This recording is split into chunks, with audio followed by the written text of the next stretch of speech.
Hi, everybody. Welcome back. This is our panel called How to Support Your People in a Chaotic Virtual World. And we have a great group of panelists here to speak to that. I'll introduce them quickly and then I'll hand it off. This is Evan Purmort, the CMO of Central Insurance Companies. Amanda McLernon is your moderator and the best in the business at moderating. Hi, everybody. The founder and CEO of McLernon & Co. Emily Drake is the owner of the Collective Academy, and Derek Nelson is the founder and a partner at Clique Studios. So now I'll hand it over to you, Amanda. Hello. Okay, everyone. We are so excited to be here. I've heard that the energy is good today. I've heard that the technology, shout out to Big Marker, is good today. So it seems like we are on track for a really great panel. I am pumped because I got to prep with everyone yesterday, and I think some of the insights that are going to come out of this are going to be really strong takeaways for you, our audience. Before we get started and before I kind of dig into why this is important to each one of our panelists, I am going to very actively encourage you to participate with us. Big Marker has this great technology platform. There is a great Q&A form. After we get into everyone and their background, if you have specific questions, either for a specific person, or if you have a question or a topic that you really want us to cover, go ahead and drop that in the comments. We've got the Big Marker tech support team letting us see that come through. And I would love to make a decent amount of time for Q&A. We've prepped a lot, but again, this is valuable to all of you who are watching it now, so we want you to be able to participate. Before I introduce it to the panelists, I'll give you just a little bit of background on myself, and then I will pass this off. My name is Amanda McLernon. I run McLernon & Co. I am out of Denver, Colorado, and McLernon & Co. is a social media agency that works with brands, businesses, and individuals to really help keep social media social, which is incredibly important right now in the middle of this all, as we see social media and digital natives and digital immigrants all start to run together. I run a very small team. My business is still considered a small business. So part of my, part of my role on this panel and part of the way that I really take care of my people is I get to work with awesome people like Evan and Emily and Derek and learn what they're doing for much bigger companies. And then how do we translate that to small business? So first, though, I'm going to kick it off and we are going to meet this amazing panel. Evan, let's kick it off to you. Can you tell us a little bit about where you are, your role, and just what you oversee? Yeah, for sure. Thanks, Amanda. And thank you to Clique for hosting this. This is great. I'm the Chief Marketing Officer at Central Insurance Companies. I've been with Central for about 12 years now. My role, I supervise 280-person team and have like 14 direct reports. We do business in 28 states and revenue's about $800 million, just for context. Wow. That's incredible. I'm really excited as we get through introductions. We're going to come back to Evan and talk a lot about large group versus small group versus individual communication. So we'll be coming back to him for that. Emily, I would love to have you introduce yourself next. Thank you, and so happy to be here, patching in from Chicago, wearing a sweater because it snowed today, and wasn't altogether too upset about it. I was kind of like, why not? Add it to the mix. But I run a company called, small company too, like you, Amanda, the Collective Academy. We specialize in career and leadership development programming. And we work with organizations of varied size, global organizations, local construction companies to build multi-session experiences for leaders within their teams. And then I'm also a mental health therapist. So I work for an organization called Recover Restore Counseling. And I've been seeing patients, helping clients, coaching executives during this time, and look forward to offering what I can in terms of wisdom and support. I cannot wait to dive into that. I am very excited. Thank you. Derek, we're excited to hear from you next. Well, thank you very much. Can you hear me okay? Yes. Lovely. My name is Derek Nelson. I'm a partner at Clique Studios, which is a design and technology company that I co-founded with my partner, Ted, back when I was in college. Our team's now around 50 people, and we've got studios here in Chicago, where it is snowing, as was just mentioned. And then we got another one in Denver, and then we're just starting there in Austin. And then we have people throughout the country working remotely. And basically what we try to do is help organizations digitally that are either growing a lot or plotting a new direction. And my quick background is that my mom was a library clerk, and I would just follow her there so I could use the computer lab. And I just wound up sort of finding my home there through online experiences and communities, and whether that was through design or code or music or whatever. And we just think those experiences are more important than ever right now. I love that. Okay, I'm excited to kick this off. Where, when we were prepping yesterday, where we got started right away was actually, with Evan and some of the things that his company did from almost day one. Evan, can you walk us through, kind of the day one messaging and your just overarching approach to communication right now? Yeah, for sure. So one really unique thing about the company I work for is our corporate culture. We take it super seriously, and we kind of geek out on it. Our president, he literally wakes up in the morning thinking about our culture and goes to bed every night thinking about it. And so as soon as this thing started in the very beginning, we were recognizing the fact that by virtue of sheltering in place, you're getting pulled apart as a corporation, and it's the leadership's job to bring everybody together more than ever. So that was kind of the challenge that he threw down. And I think really the ground rules that we established early on were as long as you're being really transparent with your communication and you're doing communication with tons of empathy, there really isn't a wrong answer for how you handle these things. And so we basically said to all of our employees, priority one is you being safe. You have to do everything you can to be safe and keep your loved ones safe. And other than that, nothing really matters at this point. And then priority two, if you get that far, is to fulfill the mission. So, be safe. And if you can get it online and do your job for a couple hours in the morning while your spouse is doing, handling the kids, or if you have to wake up early, that's great, but do whatever you can to do your part. But, those two things are the most important right now. Yeah, I really liked that. I really liked that kind of day one approach of you need to make sure you're safe. How do you think that message, or how was that received through the team? How did things feel after that was the initial tone set? Yeah, we scored a lot of points, I think, with our teams because of that. I think everybody kind of internalized their own situation by comparing it to their, how did their spouse's company, how did their best friends' companies handle it? And everybody was kind of comparing their company to, whomever's situation. And I think being early and being as, empathetic and just trusting our people that, they're going to do as much as they can when they can, I think that had engendered a lot of positive reaction from our folks. I love that. Derek, I want to go to you next because, thinking about how this impacted Clique from the start, you guys did have a bit of a leg up because of your, just like Evan has a really strong everyday culture, you guys also have a strong everyday culture, and you also had some very physical and logistical, what I want to almost call wins already set up. Can you talk to us a little bit about what this looked like in your organization, both from a communication standpoint and from an immediate transition? Yeah, absolutely.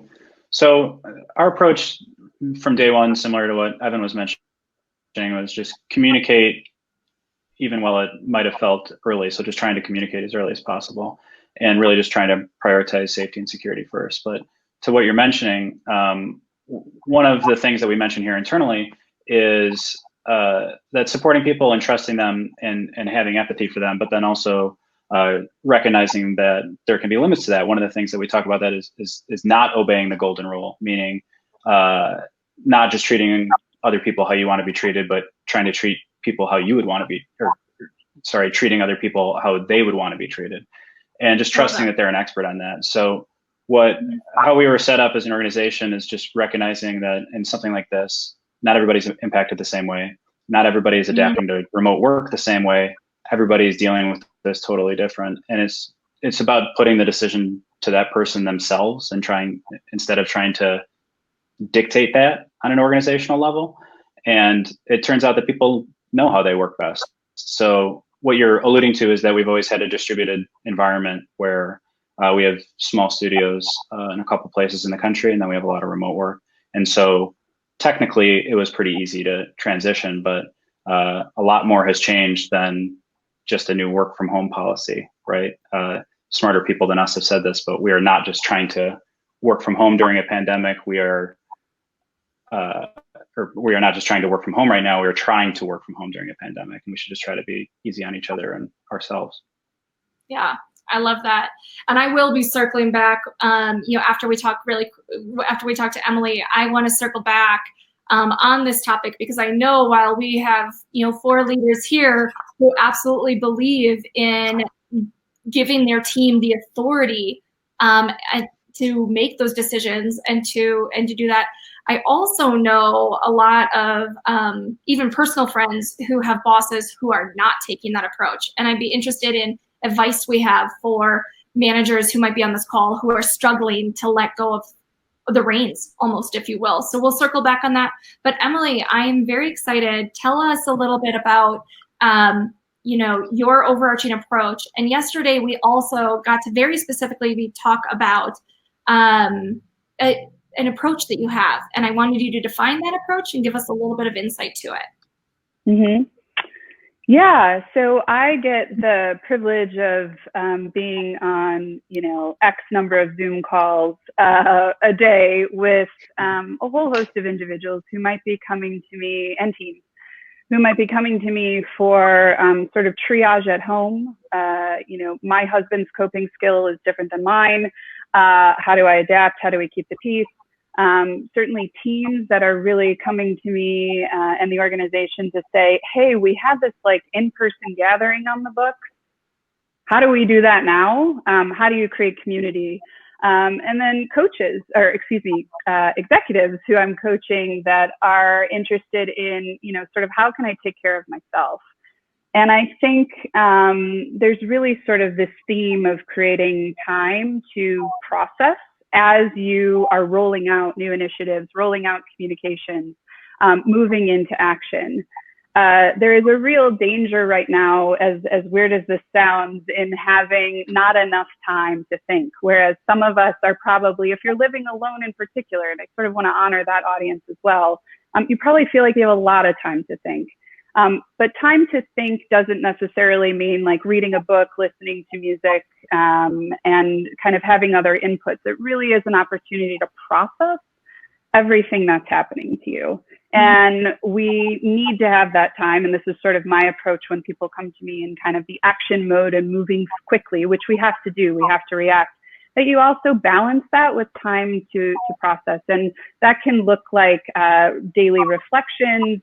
It can look like leaving your phone at home and going on a walk. I know, we're all walking more than we ever did, but I bet you have your phone with you usually. So what would it be like to sort of go out, look up, look down, look around, and kind of have that experience? So things like that really allow you to sort of get grounded and centered and feel the ground under your feet, feel who you are, where you are. You're okay today, provided you're safe. And that worrying about the future is something that we can do in tandem with taking care of ourselves in the present moment. Mm-hmm. And why is it so important that managers take the time to do this for themselves, as well as encourage their team to do it? Yeah, I think that's a great question. And I think managers have this incredible privilege to sort of affect someone's daily life through the work that they do with them. And so without taking time to reflect, we're doing a lot of reacting, not taking action. And chances are that you're going to make some steps that weren't necessarily intentional. I think right now the world has a lot of grace for people making mistakes, for not, for the Zoom function not to work and everything else. But managers, I just want to normalize, it's very normal not to take time to process. It doesn't feel like it's productive. And my encouragement is that now is a time for not to necessarily self-optimize, but to kind of take care and do the best you can. And I would say it's really important for managers individually, but also to model that skill for your team, that it's okay to go dark. It's okay. I think Derek said yesterday to leave your Slack light off for a while. Yeah. And as a manager, create the norms around that and model it so that people know they have permission to breathe and pause. I love that. And I cannot agree more. I've been using the quote unquote mantra for myself of space and grace. Space and grace for myself, because like as a high performer too, those times where you take time to process and think, I've been fighting this myself. It doesn't always feel productive. And normally, I mean, I get through stuff. That's not what this time is looking like right now.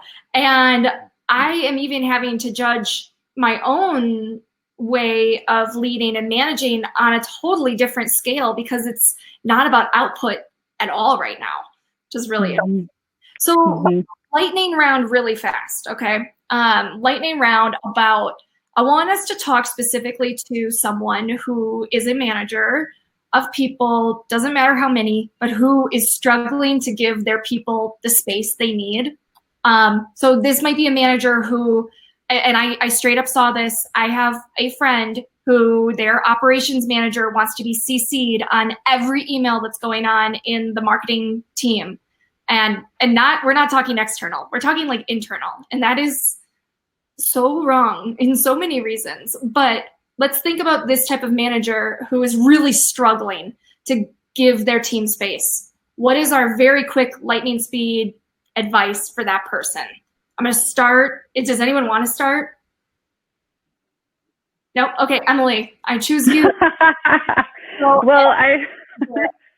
We'll see. Yeah. Look, welcome. Welcome to the unknown of being in crisis and trying to build relationships and trying to get some sense of normal. I think what you're talking about is this butting up of coping mechanisms. One person's over communicating, one person's retreating, and we're both interpreting that as to be something. And I love what Derek said about, it's not about the golden rule, it's about the platinum rule, we might call it, right? And having, to the best of your ability, just some empathy for that. Thanks. I like platinum.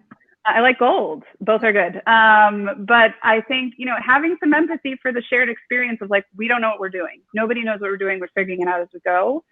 And my advice to the manager who's kind of wanting to give employees space is to experiment and just ask the question regularly. And Evan alluded to this, regular communication of how's it going? I love this prompt. What do you want to do more of? What do you want to do less of? And what feels just right now? Ooh. And if you start your calls with those 3 prompts, you get a nice rubric of where someone's at to do a quick temperature check. You can also do, how is it with your head mentally? How is it with your heart emotionally? And how are you feeling physically? Which just gets people shit, I haven't thought about my body in 4 days. So thanks for asking. I'm a little tight. So those are some thoughts. I love that. Evan and Derek, any quick lightning round advice on that topic? It'd be hard to improve upon that answer. That was good. Pretty good, yeah. It sounds like some trust issues are occurring there with that manager. Mm-hmm. And I think if you have regularly scheduled communication with your folks, you're going to get to the bottom of what is happening with that individual.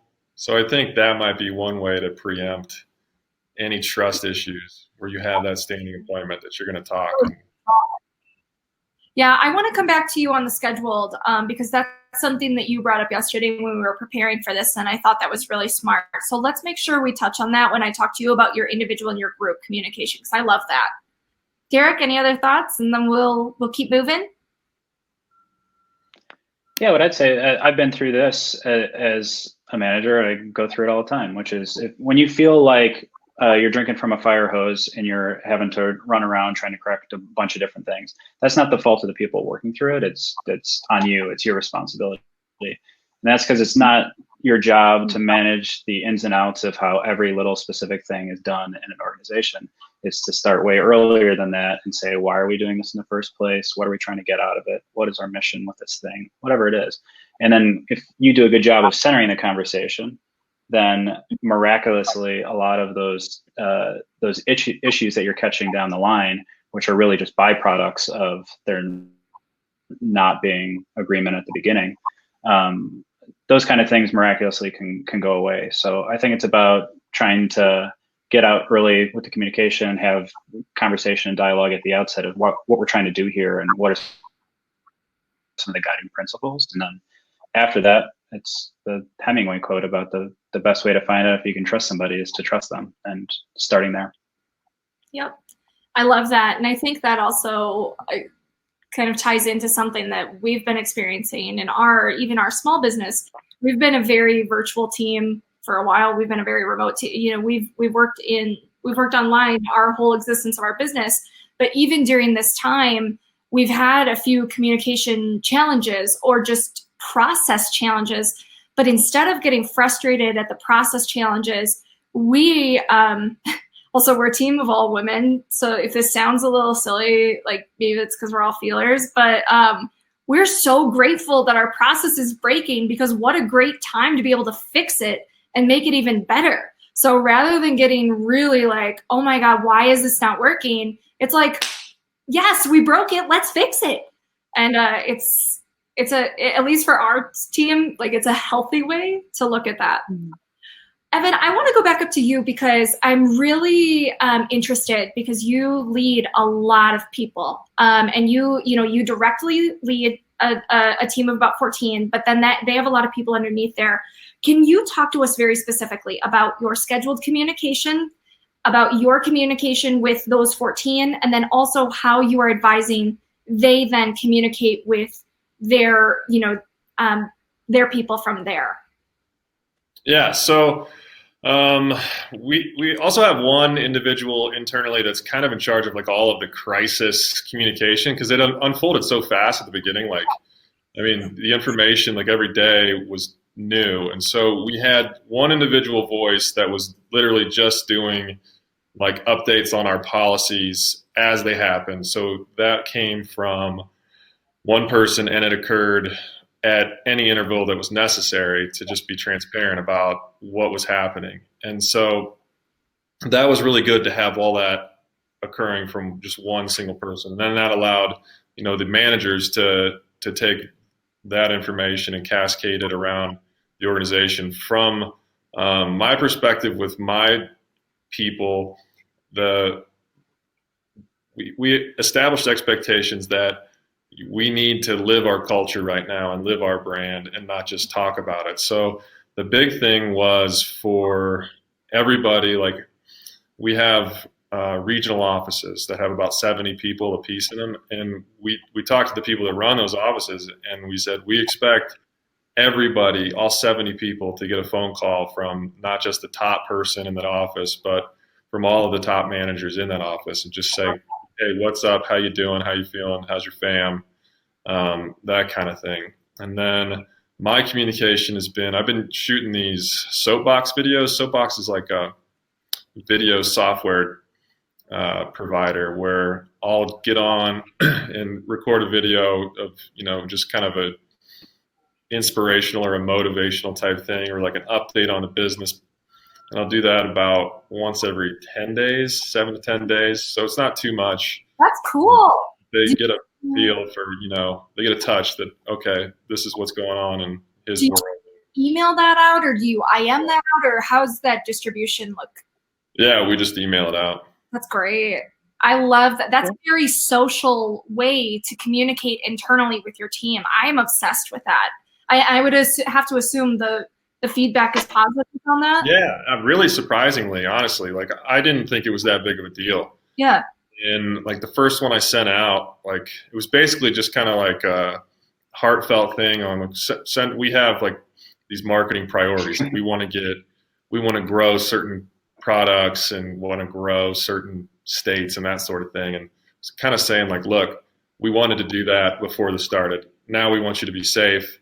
Love that. And we have different priorities now. It was just kind of a candid message like that. And people, like I got probably 50 emails back, like you made me cry. Like it was like so heartfelt. I didn't even think anything of it, but I think that video just helped a ton. I could have written that out in an email, but I just don't think there's any replacement for face-to-face right now. And that's something, because I own a social media agency, this data is all over the social world about how much video. And also, I mean, when we put faces in social content, whether it be video, whether it be like the content performs double, if not triple times better than other types of content.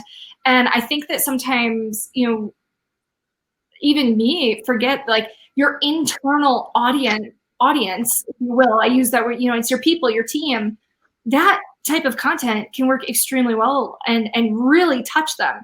I love that. I didn't know we were going to go there because we hadn't necessarily talked about that yesterday, but that is really cool. I really love that you're doing that.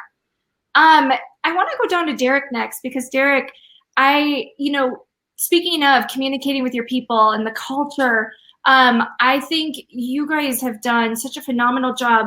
But what we talked about yesterday was there was also very specifically like what traditions and habits you keep and what you let slide right now. Can you give us what have you guys kept, what have you let slide, and what's working from there?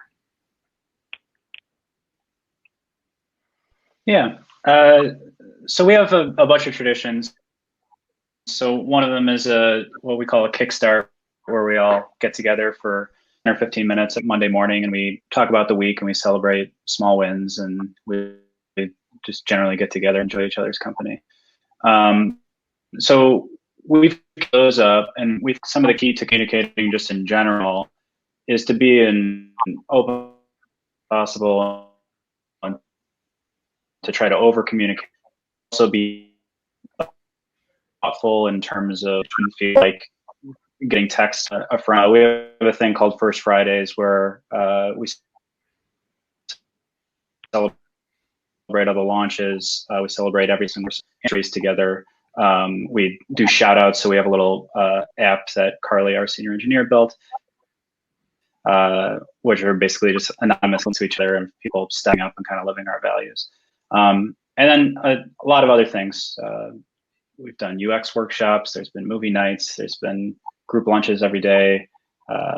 There's this app for watching Netflix together, which you've probably seen. There's music listening sessions, game nights, trivia last week, author boot camps, a bunch of different stuff for small organizations. And the goal is not to try to pressure everybody to do all these things, but when they need that kind of interaction, and when we all just want to sort of get together, that we're there for them. So those are the traditions we've all kept. And then in terms of traditions that have gone away, per your question, I don't know a lot of them, but I think we're probably being more purposeful with meetings. That it's felt like there are fewer lower value meetings and more flow time and even more flexibility in terms of people's schedules, which has been great. I love that. I personally have never been in so few meetings. It is absolutely delightful. I think I love my business again. But no, it is really nice. I like to hear that you guys have kept that up. Logistically, do you have one person managing all of those culture things, or has everyone kind of stepped up and led it on an individual basis? Just, do you mind giving us a couple of those nitty-gritty details of how it works, maybe for anyone listening who's like, ooh, that's cool. I would love to see how we could incorporate that into our organization. Yeah, by definition, we try to keep them very organic and not to go through some broad approval process or anything like that. Is that my favorite things that come about these days are stuff I never heard about before they go live, and then includes almost everything talked about. Calendar lightning talks, which are talks on a topic that people are passionate about and can teach about. So we try to keep it in our values, literally a value, and part of all of our performance reviews are is be a student and a teacher. So we look every single and every month for to at improving. So people just sort of gone on each and to learn. So a lot of those kind of things just come up organically. So I wish I knew there's a really specific reason. It's just a part of the culture that pop up all the time. I think that's okay. I think that gives hopefully people in the audience enough to go off of in terms of, it doesn't have to be super structured. We can just create, and they can take that for each of their organizations and do what they will with it. Emily, I want to come back to you now because yesterday we talked about the power of celebrating small wins. Can you talk to us more about A, just the concept in general, but then B, because of your background in mental health, what does that do for our people, ourselves, and our team cultures? Sure. And props to Derek, and I bet Evan too, and probably you, because I think I have a sense all three of you already do this. But I think, so good job. It's interesting. We're celebrating a small win right now. We are. Cheers. I have water. Cheers. I swear it's water. So let me get back. I know I got off into jokey territory. Let me get back. Small wins. So we're obsessed, I think, and I see this myself. I see this with clients. I see it with patients in major wins. So we talk about quarterly meetings and annual conversations. When we do performance reviews, it's like, it's happening. And so I just want to honor that if us saying small wins and you're a manager listening to this and you're like, we're focused. We got to be focused on results. I get it. And I get that it's a new muscle and flexing it and sort of, honoring a small win can feel a little feeble. I hear a lot of people judge, like, is this really a win that I, got up and showered today? Depending on the day, it might be a win. And so just offering a really judicious lens for what wins are. But why it's important is over time. Small wins really add up to your ability to be resilient. To look back at a tapestry of your story and say, especially if you're writing them down, I'm a big fan of writing cognitively. It embeds new neural pathways. You think of things you wouldn't otherwise. I get a lot of resistance to writing too. People like to sort of thumb things. I would really encourage people, if you're able, to dust off a journal nearby and title it Small Wins and start today with a reflection at the end of the day of just one thing. Yesterday, my small win was making a phone call to someone that I was a little apprehensive about, but I've started doing that. And as I look, I'm not going to read 12 pages of a journal. Believe me, I can write 12 pages in a journal. But what I could reflect on is my time in space right now, in quarantine, going into month 2. All of us want to make meaning of this time. And looking back at small wins over the course of a few weeks or months allow us to begin to weave a story together that, quite frankly, when we come out of this and we're telling our leadership story, our manager story, we have a lot of the core wireframes of it already written. And it's such an authentic practice to do just for yourself, but also, I love this, to model for your teams, that we celebrate small wins. I like to start calls with small wins like you, Derek. But getting people in that habit is a really important practice. Love that. I have very similar teachings in my team, and yeah, I'm obsessed with that. We are going to wrap up in the next 5 minutes. So really quick, I'm going to do a last call for quick, 1 or 2 quick questions. If we have any come through, if not, that's okay.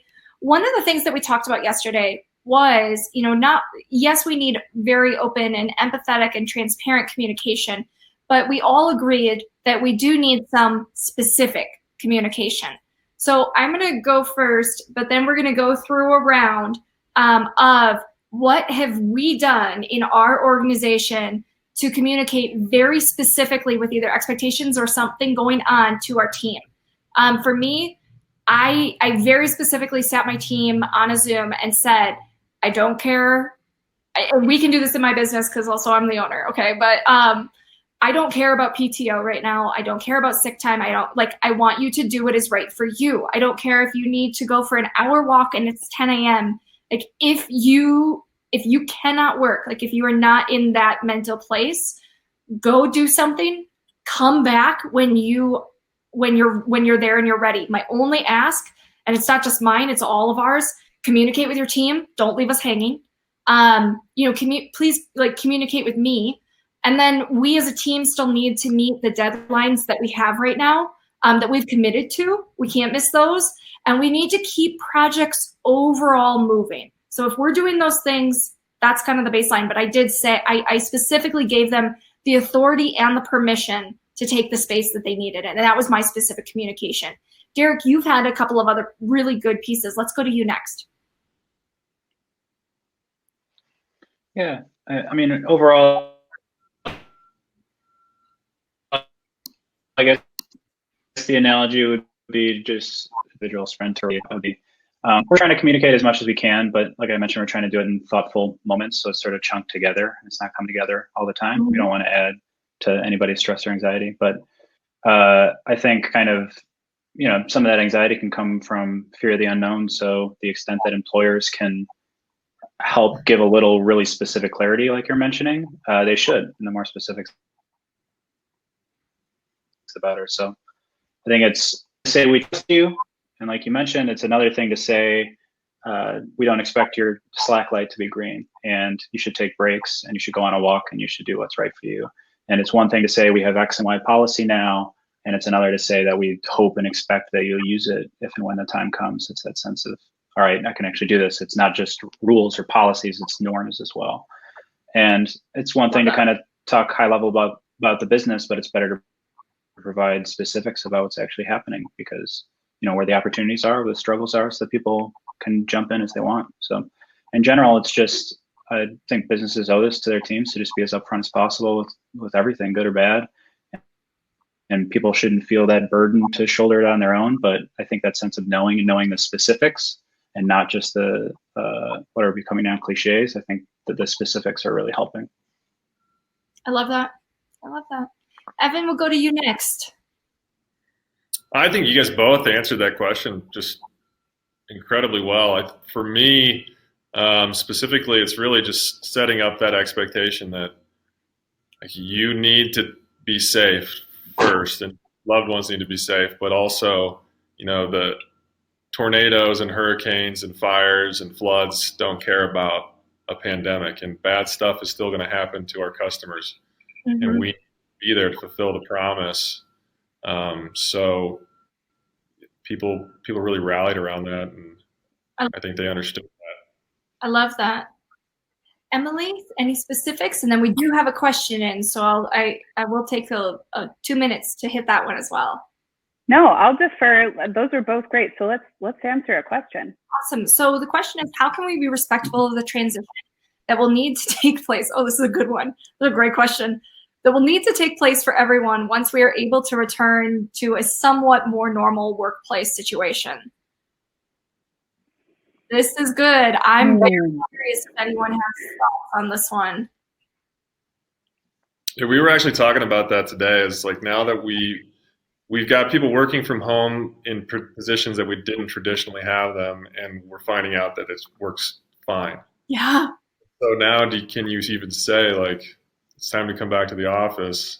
I think you just have to be really tactful and empathetic with how you do this. And I think there's going to be situations where people are saying, I'm not coming back yet. Like, mm-hmm. I mean, I don't feel safe yet. So those kind of things is something you just have to listen to everybody, kind of like what Derek was saying earlier about what's right for them and being really respectful of that sort of thing.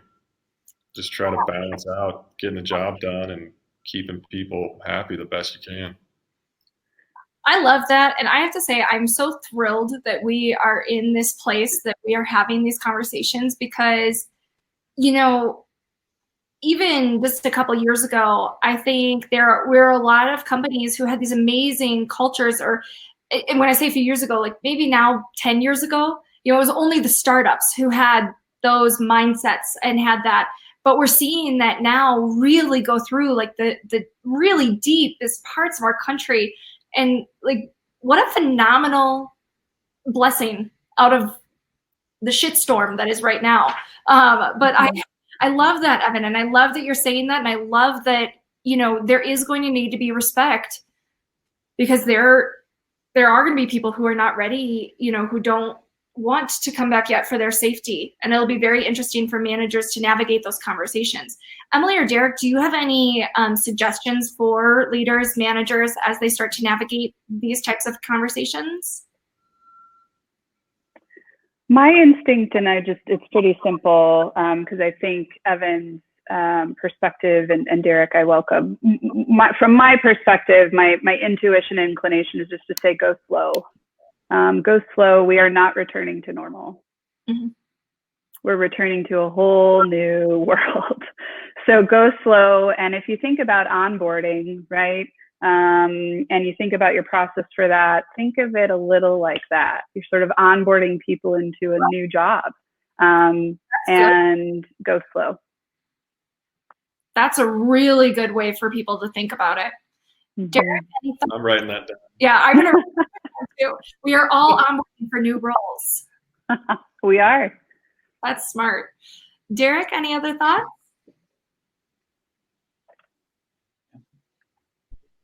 What they said. My sense would be we're not returning to normal. We're going to define a new future for ourselves, and what that would take patience and a long ass grace period for sure, at least for us. But then also you would need to form some sort of like philosophy for how you would go about doing that, and bring everybody in and listen a lot before sort of making those decisions. So I think if you get sort of an overall strategy and philosophy together at the outset, and then you just communicate really proactively, and it's not just trying to react to a bunch of different situations, but it's trying to really figure out what you're trying to even get done together. I think that would be important. I think that is really important. I think, I love that. I love the slowing down. I love the listening. I love the intention that I'm seeing so many leaders lead with right now.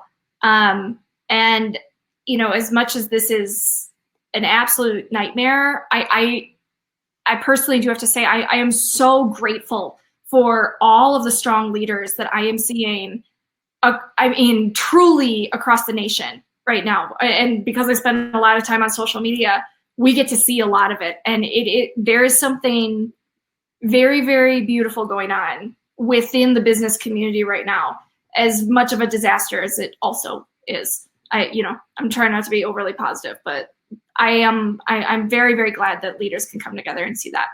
Well, we're going to wrap today. I'm so glad we had everyone. Thank you all. I know we're a couple minutes over, but really quickly, around the ring, Emily first, where can we find you? thecollective-academy.com. Awesome. Thank you. Evan, where can we find you? I am found on Twitter at Evan Purmort, just my first and last name, all one word. Awesome. Derek, where do you hang out online?